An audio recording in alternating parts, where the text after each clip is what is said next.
So Burley with the thundering horsepower out front, and he leads them round to the rolling start. He's got the jump. Let's see how long he can stay out front. 500 brake horsepower from his 2-litre turbo Cosworth engine, but the 280, 300 brake horsepower 2-litre Super Tourers should be a little easier to handle. Already the Honda moving up the inside. So Woodcock's Honda moves into the lead. Down the hill he goes, and Burley struggling. The Escort Cosworth now, though, look at that. Jeff Maidment really running down the hill very well indeed. And Gareth Lloyd there as well. Gareth Lloyd moves up into the lead. Jeff Maidment in car number 5 in 3rd place. He's got ahead of Burley as well. So the 4-wheel drive machine, despite prodigious horsepower, really being able to get the most out of their grip. 2-litre Vauxhall Cavalier there of Andy Clarkin, looking pretty competitive at this stage. But look at this, Michael Woodcock trying desperately to hold off the Escort Cosworth.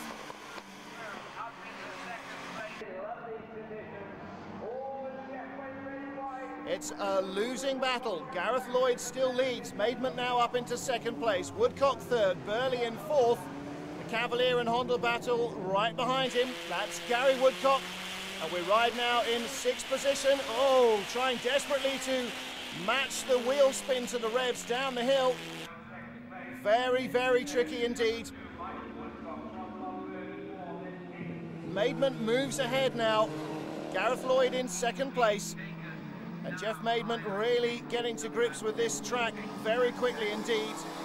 And he must be very glad indeed he's driving the Escort and not the car he started the season in, a Sierra RS 500. 2-wheel drive and 500 horsepower, as Rod Burley is finding, not the perfect recipe for a calm afternoon. Well, the two Fords battling out front. This is going to be a close one between Maidment and Lloyd. Jeff Maidment leading, Gareth Lloyd in 2nd place. 3rd place, Michael Woodcock in the Honda Accord. Honda Prelude in 4th, Rod Burley. Then 5th place, that is the Cavalier of Andy Clarkin. Now we're riding in the battle for 6th. In the middle of it with Keith Butcher's Nissan Primera. Ahead of us is Gary Woodcock in his Honda. And behind him, Simon Dickinson, the Cavalier there, number 55. While this battle continues, Gary Woodcock's car incidentally won the '97 Russian Touring Car Championship. And the ex-John Cleland car driven to 3rd in the British Touring Car Championship in 1994. That's being driven by Simon Dickinson, right behind the Nissan there as we rode with Keith Butcher. The 3 2-litre touring car regulation chassis then very closely matched, and there is the best of the 2-litre cars, still in 3rd ahead of Rod Burley, and then Andy Clarkin just staying clear of this battle and this contact. Butcher hits Woodcock, they both go off, they're both off at Druids, and I think they are going to be out of the race. Rod Burley still struggling with all that horsepower, and the marshals now attending to the cars up at Druids in the gravel. There is Butcher. Well, he's still hopeful of getting the car onto the track and rejoining. The marshals at least getting him out of the gravel.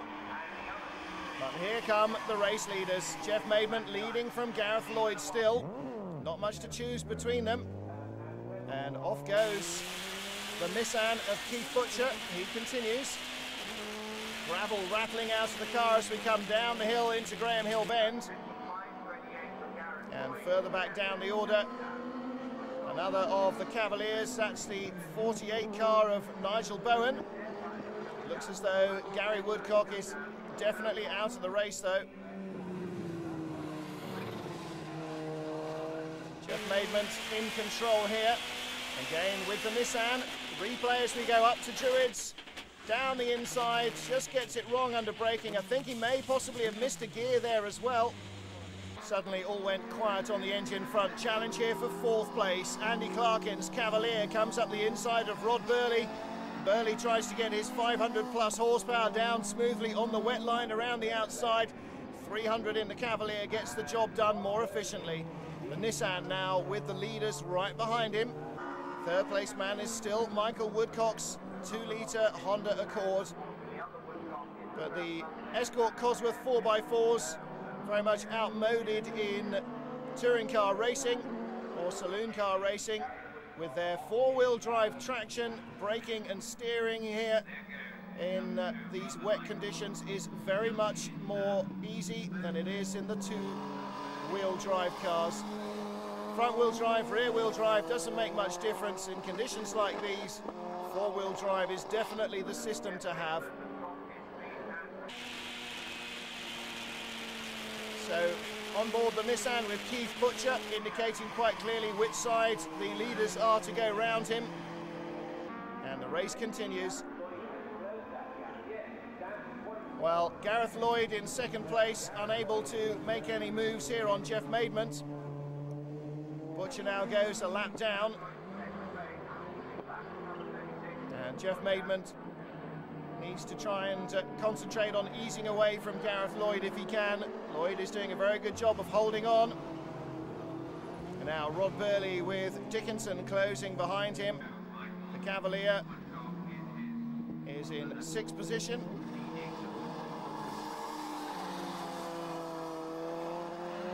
Still the Fords very evenly matched.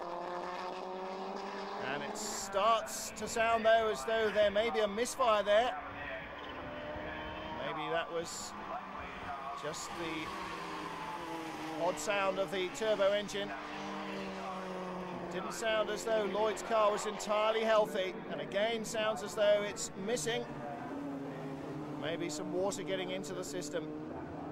Back down there in third place is Michael Woodcock. And he clearly hasn't got the pace of the four-wheel drive cars, but even in these conditions, he's the class of the rest of the field in his Honda Accord.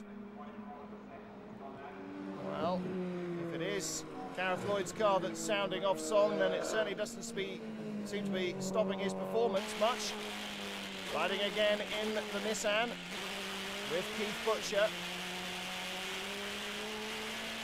Scrabbling for grip as the front wheels try and slide wide as you put the power on in the rain. Rod Burley now really under pressure. This is for 5th place. Dickinson goes down the inside, locks up the rear wheel under braking. That's all right, it's unladen anyway, doesn't do any work in the front wheel drive car, and there is a problem for Gareth Lloyd. He is touring, he's being passed again by the Nissan of Keith Butcher. And he has also been passed by the Honda. So Michael Woodcock has gone by him. Lloyd is down in 3rd place. Jeff Maidment leading comfortably then.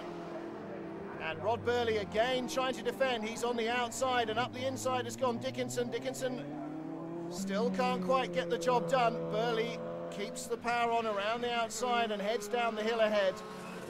3rd place now for Gareth Lloyd. Riding once more aboard the Nissan. Out onto the Brabham Straight, over the start-finish line. 6 to go, said the sign. Well, Jeff Maidment out front as the race dries and the track starts to get more and more grippy. Will that continue to be the case? Here is the 58 machine. And Andy Clarkin's Cavalier going well at the moment. Down Graham Hill, into Graham Hill Bend, we went there with the Nissan, but Clarkin goes off. Catching himself out under braking there for Druids, runs wide, runs out of road, and into the gravel he goes. Well, under no pressure but his own, making a mistake there. And here comes the Ford of Jeff Maidment. Passes Nigel Bowen's Cavalier. And motors on. Maidment lapping the field here.